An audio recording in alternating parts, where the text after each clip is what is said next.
nuts. Okay, I'll give you a quarter. Say, 19th century kid, you want to watch a cartoon on the television?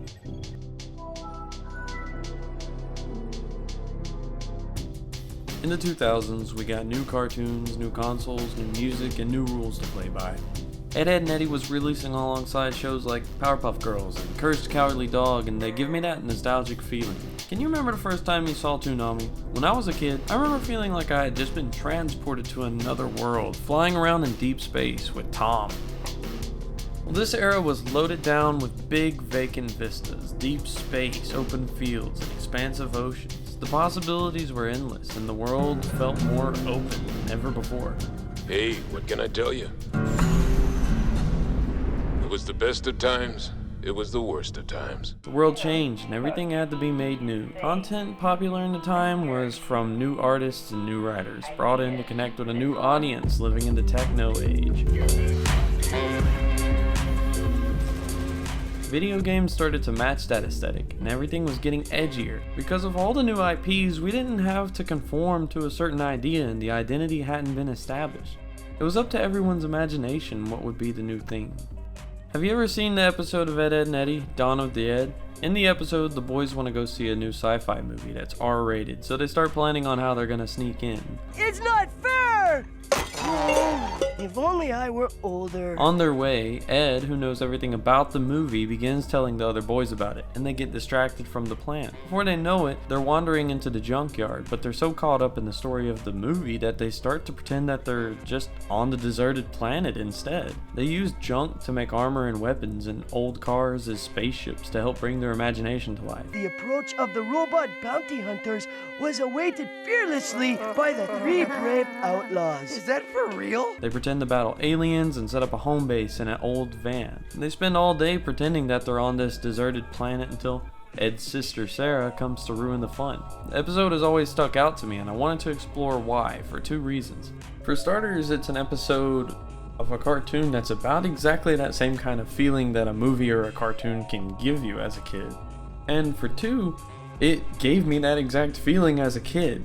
When I was a kid, that episode always made me want to go outside and pretend to be Ed, Edd n Eddy and fight the aliens they were fighting and build my own little guns out of trash. And I always dreamt about being in that van. I mean, don't you want to be in that van? Look at it. I was fortunate enough as a kid to have a lot of cool junk laying around and a huge space to play in, just like Ed, Edd n Eddy. I'd sit in old cars, old trailers, use old parts from VCRs and TVs, pretty much any piece of scrap that looked remotely interesting that could be used as props for my imagination to bring the cartoon world to life. Even though I didn't know what their world was actually like, it was just all something I imagined, which brings me to the point of this video. Sometimes the idea of a fictional world is way more exciting than the actual fiction itself. There's an uncanny emptiness to the world of Ed, Edd n Eddy that really lends itself to your imagination. It uses a subdued color palette paired with simple backgrounds. And I'm not sure if this was intentional, but I noticed the perspective is frequently looking down towards the characters, hiding the surrounding area and adding to the mystery of the boundary of this world. You see people, but they're all kids who almost seem like they're living like adults, and they get by fine on their own. The adults never make an appearance other than as a one-off gag.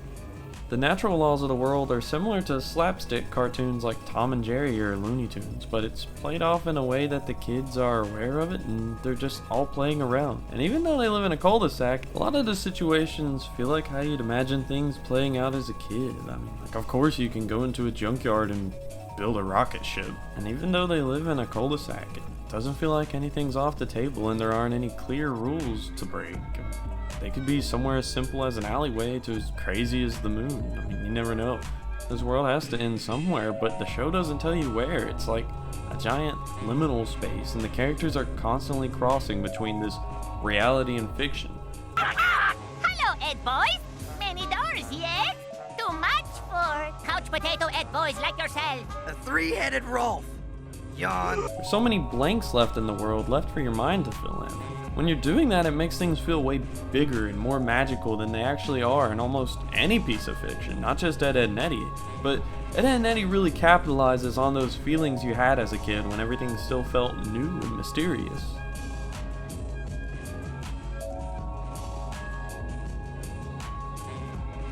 What is that? That is Ed. How about that? That's Ed. I thought he was Ed. No, he's Ed. Is that not what I said? No, you said he was Ed. Is he an Ed too? Well, he's an Ed, but he's not Ed. Which Ed is he not? Neither one. He's Eddie. So he gets a Y. A-Y. Why? That's right. But he's an Ed because he starts with Ed. No, he starts with Ed, and Ed catches up. So it's Eddie, Ed, and Ed. No, it's Ed, Ed, and Eddie. What's the difference? It's much less confusing that way. Ed, Ed, and Eddie, coming this January to Cartoon Network.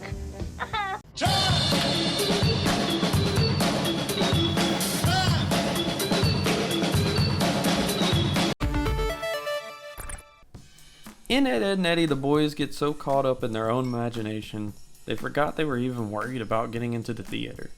Why should they, when they're having so much fun with it? Now, part of making that world real is playing pretend with any old crap they could find lying around and make believing it was the real thing. Today you might find yourself nostalgic over your childhood and over the games you used to play or the shows you used to watch.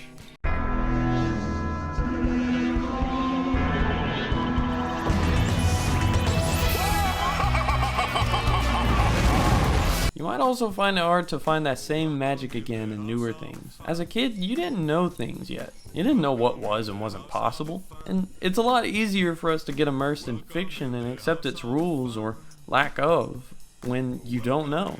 But you grow and you learn. And learning is really hard. And I don't just mean numbers and stuff, I mean how to live.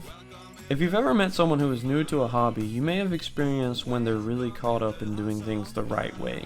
Sometimes even pointing out other people's flaws when they're doing it. For example, you might love drinking coffee and have already discovered your preferred method to brew it, while a newcomer may call you out for using a method considered inferior by the community, like espresso versus drip. You're already aware of this, but you've decided that drip is more convenient for your purpose and don't mind the drawbacks. Well, staying alive is like that, but on a grand scale. When we've already spent our life trying so hard to learn how to live it, it can be really difficult to unlearn all those things and change our mind when something new comes along.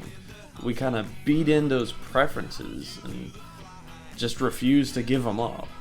And when something that we've already made our mind about comes out with a new iteration or a new reboot or a remake or whatever, it feels dull. It feels like it doesn't have that same magic the original version does for us. But maybe the problem is that the games, shows, books, or comics, they were never magical to begin with.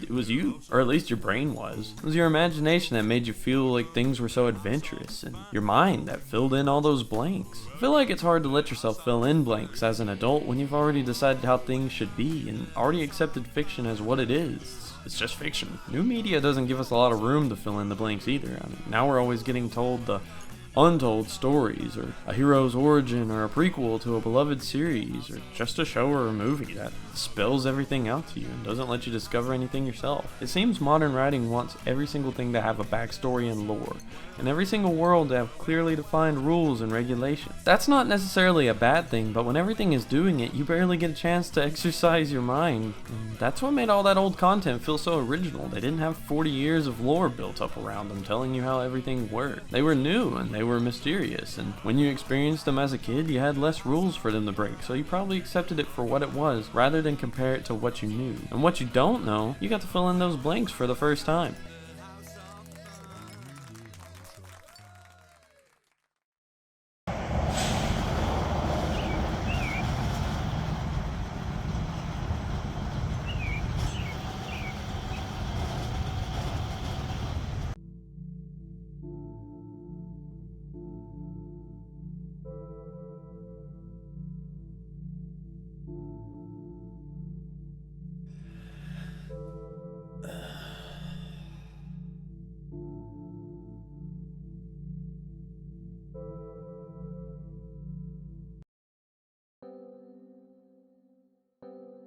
As an adult, you might see a blank background, bad CGI, or characters missing that are usually around and be able to chalk it up to budgets or marketability. Corners in content cut to save time, and you'd probably be right, but that's a little boring, isn't it? Now, there's a time and place to acknowledge things like that, but when you're enjoying your entertainment, it's only going to sour your experience. If you spend a lot of time stacking entertainment against what you know about how it's made or how things are in real life, you'll only see things not reaching your expectations or just being exactly what you wanted, leaving you unsurprised and unentertained. Everything can feel overdone now, and it's hard not to hope for something to blow you away. Entertainment kind of feels like it hit a high point and has stabilized since then. The 2000s renaissance carried over into the 2010s, and it kind of settled around 2016. I think we're stuck around there somewhere in terms of what's cool and acceptable now. And we're only a few years into the 20s, and most of the changes have been recontextualizing things that have already existed. You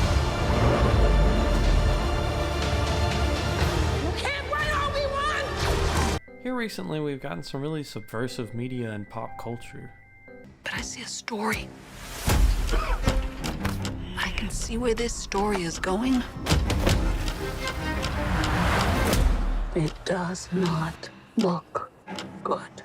Are we just gonna not enjoy ourselves until subversive stuff gets made? And that's not to say you should force yourself to enjoy everything that comes out. Not everything was made for everyone. In this house.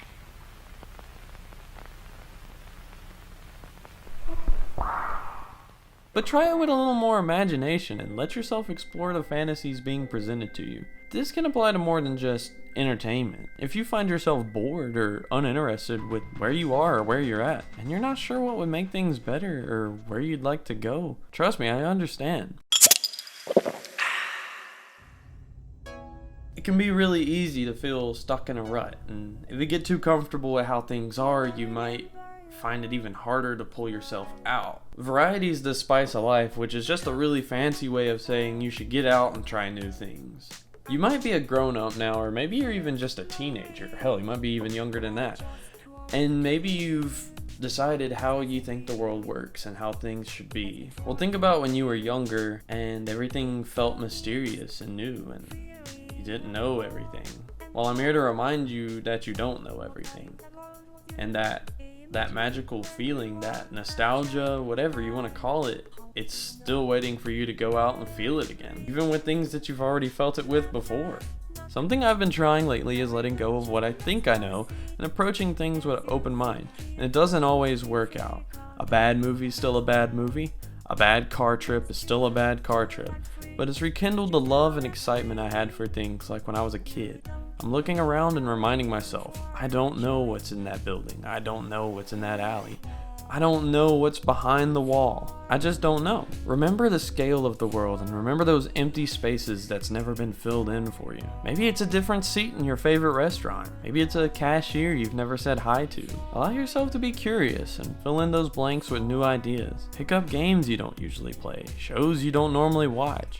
Go to places you don't normally go. You'll start feeling those fuzzy feelings of nostalgia again, but it'll be for new things. And then with your childhood things, you'll be able to rediscover that love again. You'll start feeling those fuzzy feelings of nostalgia again, but it'll be for new memories. And it won't just be your childhood, but the life that you're living now. I don't know. It made me a little happier.